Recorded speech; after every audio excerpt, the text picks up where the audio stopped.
Hello বন্ধুরা, Sudipa's kitchen and ব্লগে তোমাদের সকলকে ওয়েলকাম। সবাই আশা করি ভীষণ ভালো আছো, আমিও খুব ভালো আছি। আজকে আবারও একটা তোমাদের জন্য মিনি ব্লগ নিয়ে চলে এসেছি। প্রতি বছরের মতো এই বছরও আমাদের ছাদে আমি আমার স্টুডেন্টদেরকে নিয়ে একটা ছোট্টখাটো পিকনিকের আয়োজন করেছিলাম। তো স্টুডেন্টরা তো সবাই মিলে বাজার করতে গিয়েছিল, তখন আর ভিডিও তোলা হয়নি। তো আমি দুপুরবেলাতেই মাংসটা ধুয়ে পরিষ্কার করে রেখে দিয়েছিলাম, 3 কেজি মাংস। আর আমাদের এখানে লোক সংখ্যা ছিল 14-15 জন মতো। তো দুপুরবেলাতেই আমি এই কাজটা করে রেখেছিলাম, কারণ প্রতি বছরই দেখি আমি মাংস ধোয়ার জন্য লোক আর পাওয়া যায় না কাউকে। তো সেই জন্য আমি আগে আগে এটা কমপ্লিট করে রেখেছিলাম। আর এদিকে দেখো ওরা সবাই মিলে পেঁয়াজ, তারপরে ফ্রাইড রাইস আর যেহেতু মাংস হবে তার জন্য গাজর, বিনস, মটরশুঁটি, ফুলকপি, ক্যাপসিকাম, এদিকে মাংসের জন্য আলু, টমেটো, কাঁচা লঙ্কা, আর এদিকে বাসমতি চাল ধুয়ে পরিষ্কার করে রেখে দিয়েছে। তো তারপরে আমি এবার নিচে এলাম, আদা রসুনটা পেস্ট করতে হবে। আদা রসুনটাও ওরা ছাড়িয়ে রেখেছিল, তো সেটাকে আমি পেস্ট করে নিলাম। আর এই আমাদের যে রান্না বান্না সবটাই হবে কিন্তু উনুনে।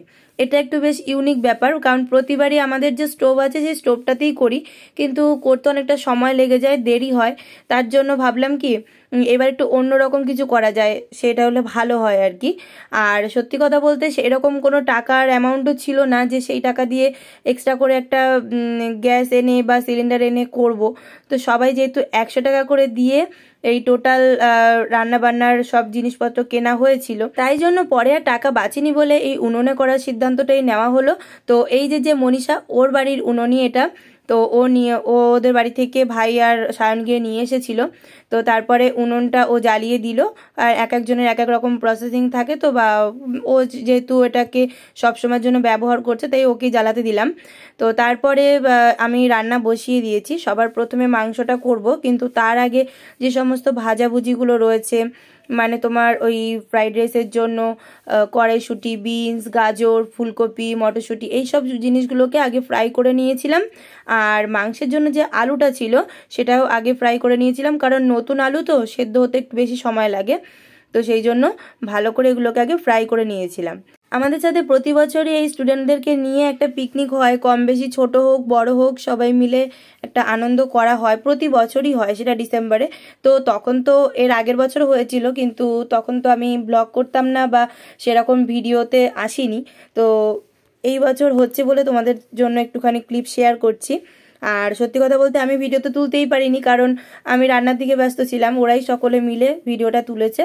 মোটামুটি সব কিছু তো ঠিক মতো ভালোভাবেই হয়েছিল, তবে একটাই মানে চিন্তার বিষয় ছিল, সেটা হচ্ছে খুব তাড়াতাড়ি রান্নাটা বসাতে হয়েছিল, 6টার সময় রান্না বসাতে হয়েছে। কারণ কি যারা দূরে থাকে বা শীতকালের সময় অনেক রাত হয়ে গেলে প্রবলেম, তো তাদের বাড়ি থেকেও ফোন করবে, এই জন্য একটু তাড়াতাড়ি বসিয়েছিলাম। আর উনুনে তো একটু টাইম লাগবেই, কারণ এতটা মাংস, তারপর চালের পরিমাণ 2 কেজি চাল ছিল, তারপরে সবজিগুলো দিয়ে ফ্রাইড রাইসটা করতেও সময় লাগবে, আর মাংসটাও তো হতে সময় লাগবে, যেহেতু উনুন একটা ছিল।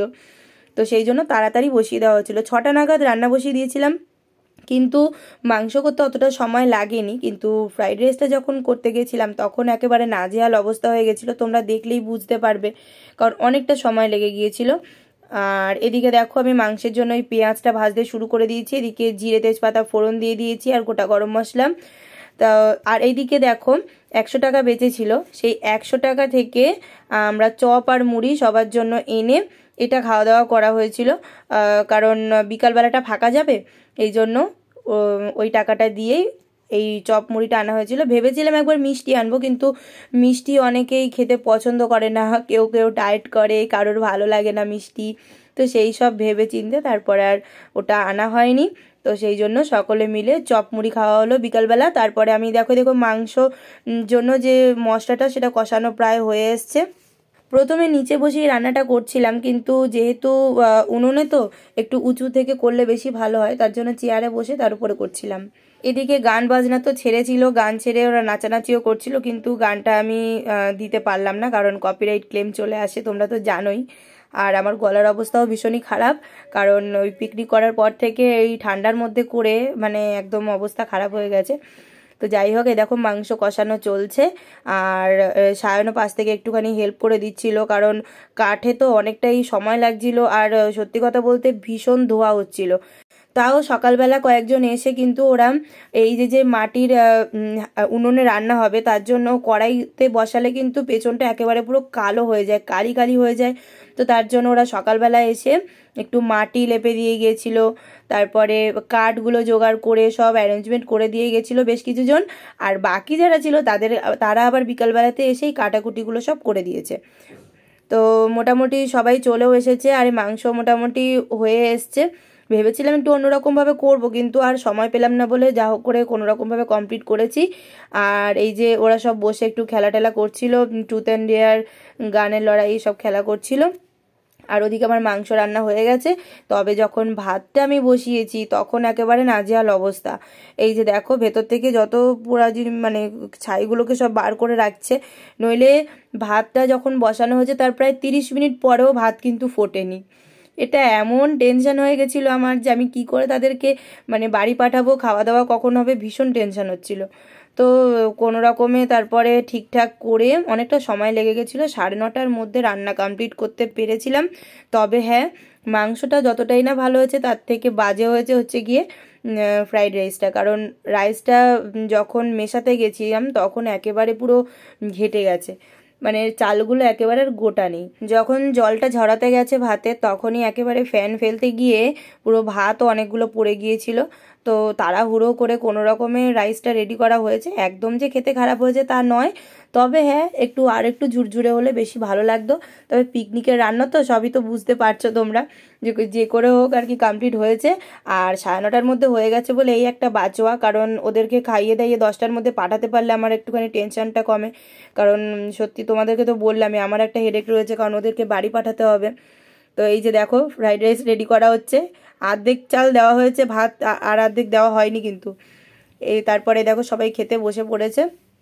আমি আর সার্ভের দায়িত্বে নিইনি, রিয়ন আর মনীষা দুজনে মিলে ওদেরকে খাবার দিয়ে দিল।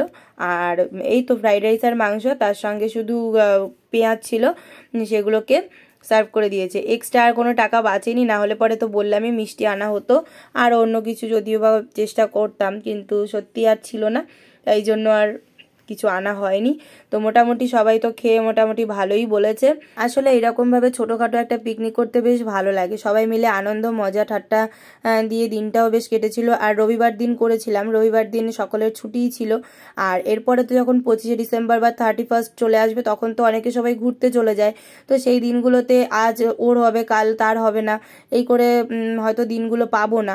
তো তাই জন্য আগেই কমপ্লিট করা হলো পিকনিকটা। নাইলে প্রতি বছরই যেহেতু ওরা বলে, আর আমি যতক্ষণ না করতাম ততক্ষণ ওরা বলেই যেত করার জন্য। তো সেই জন্য মোটামুটি হয়ে গেল ভালোভাবে কমপ্লিট। তবে হ্যাঁ, এই যে লাস্টে এইগুলো তো করতেই হবে, কেন কি ছাদের অবস্থা পুরো একেবারে খারাপ হয়ে গেছিলো, কাঠ কেটে তারপরে এই উনুনের কালিগুলো পুরো একদম দাগ হয়ে গেছিলো ছাদে। আর অনেকগুলো ভাত ফেলেছিল বলেছিলাম যখন ফ্যানটা ঝরাতে গেছিলো, তো সেইগুলোকে ঝাড় দিয়ে জল দিয়ে, রিয়ন জল দিচ্ছে আর আমি ঝাড় দিয়ে দিচ্ছি। এদিকে ভাই কাঠগুলোকে গুছিয়ে রাখছে, আর সকালবেলা মা বাসনগুলোকে মেজে দিয়েছে, কালি কালি হয়ে গেছিলো। আর রাত্রিবেলাতে এই যে ঘরে চলে এসেছি, রিয়ন আর আমি খেতে বসে পড়েছি, কারণ ওদেরকে বাড়ি পাঠিয়ে দিয়েছি। আর ছাদে ভীষণ ঠান্ডা লাগছিল বলে ঘরে চলে এসে খেতে বসেছি। তো তোমাদের পিকনিকের ব্লগটা কেমন লাগলো অবশ্যই জানিও। ভালো লাগলে প্লিজ চ্যানেলটিকে সাবস্ক্রাইব করো, আর ফেসবুক থেকে দেখলে অবশ্যই ফলো করে দিও। টাটা।